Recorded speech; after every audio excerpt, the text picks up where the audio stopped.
بسم اللہ الرحمن الرحیم۔ الصلاۃ والسلام علیک یا سیدی یا رسول اللہ، الصلاۃ والسلام علیک یا سیدی یا حبیب اللہ، لا تعداد درود و سلام ہمارے پیارے آقا حضرت محمد مصطفیٰ صلی اللہ علیہ وآلہ وسلم اور آپ کے آل پر۔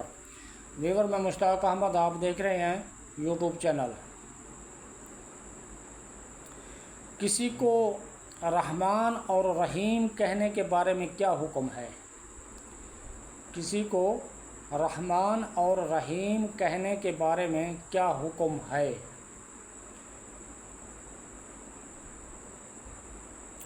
اللہ تعالیٰ کے علاوہ کسی اور کو رحمان کہنا جائز نہیں۔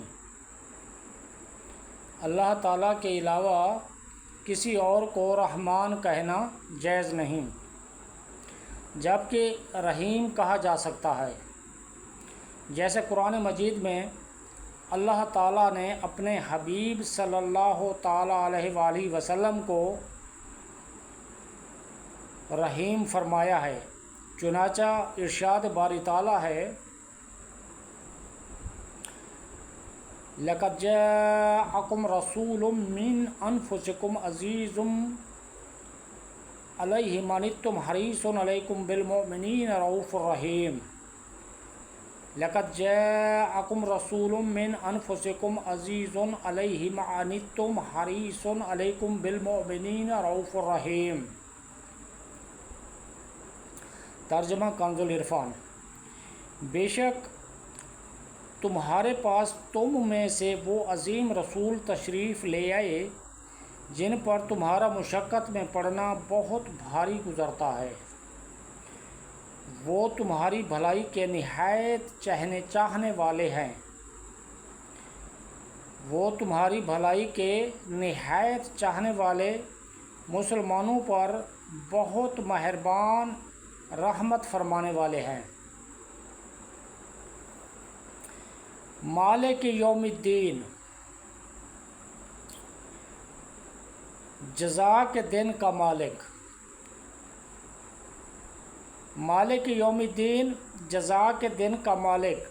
جزا کے دن سے مراد قیامت کا دن ہے کہ اس دن نیک اعمال کرنے والے مسلمانوں کو ثواب ملے گا اور گناہ گاروں اور کافروں کو سزا ملے گی، جبکہ مالک اسے کہتے ہیں جو اپنی ملکیت میں موجود چیزوں میں جیسے چاہے تصرف کرے۔ اللہ تعالیٰ اگرچہ دنیا و آخرت دونوں کا مالک ہے، لیکن یہاں قیامت کے دن کو بطور خاص اس لیے ذکر کیا تاکہ اس دن کی اہمیت دل میں بیٹھے۔ نیز دنیا کے مقابلے میں آخرت میں اللہ تعالیٰ کے مالک ہونے کا ظہور زیادہ ہوگا، کیونکہ اس دن کسی کے پاس ظاہری سلطنت بھی نہ ہوگی جو اللہ تعالیٰ نے دنیا میں لوگوں کو عطا فرمائی تھی۔ اس لیے یہاں خاص طور پر قیامت کے دن کی ملکیت کا ذکر کیا گیا ہے۔ ایاک نعبد و ایاک نستعین، ایاک نعبد و ایاک نستعین، ہم تیری ہی عبادت کرتے ہیں اور تجھ ہی سے مدد چاہتے ہیں۔ ایاک نعبد و ایاک نستعین، ہم تیری ہی عبادت کرتے ہیں اور تجھ ہی سے مدد چاہتے ہیں۔ اس سے پہلی آیات میں بیان ہوا کہ ہر طرح کی حمد و ثنا کا حقیقی مستحق اللہ تعالیٰ ہے، جو کہ سب جہانوں کا پالنے والا، بہت مہربان اور رحم فرمانے والا ہے۔ اور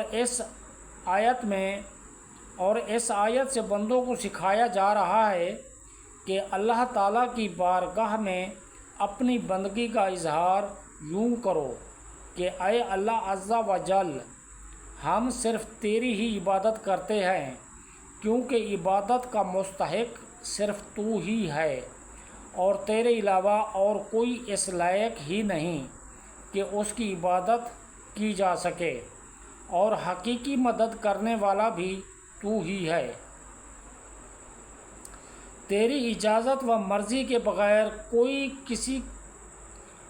کسی کی کسی قسم کی ظاہری، باطنی، جسمانی، روحانی، چھوٹی بڑی کوئی مدد نہیں کر سکتا۔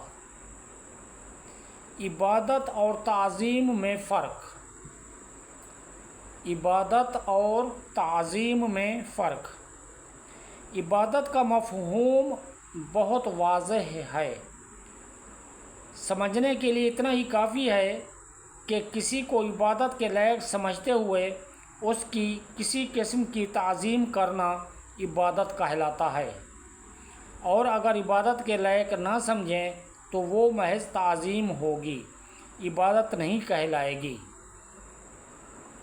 جیسے نماز میں ہاتھ باندھ کر کھڑا ہونا عبادت ہے، لیکن یہی نماز کی طرح ہاتھ باندھ کر کھڑا ہونا استاد، پیر، بزرگ، اولیاء اللہ، ماں باپ کے علاوہ ہو تو محض تعظیم ہے، عبادت نہیں، اور دونوں میں فرق وہی ہے جو ابھی بیان کیا گیا ہے۔ ویور اب تک کے لیے اتنا ہی۔ اپنا خیال رکھیے۔ ویڈیو کو سن کر سبسکرائب ضرور کیجیے، لائک اور شیئر بھی کر دیجیے۔ مجھے دیجیے اجازت۔ اللہ حافظ۔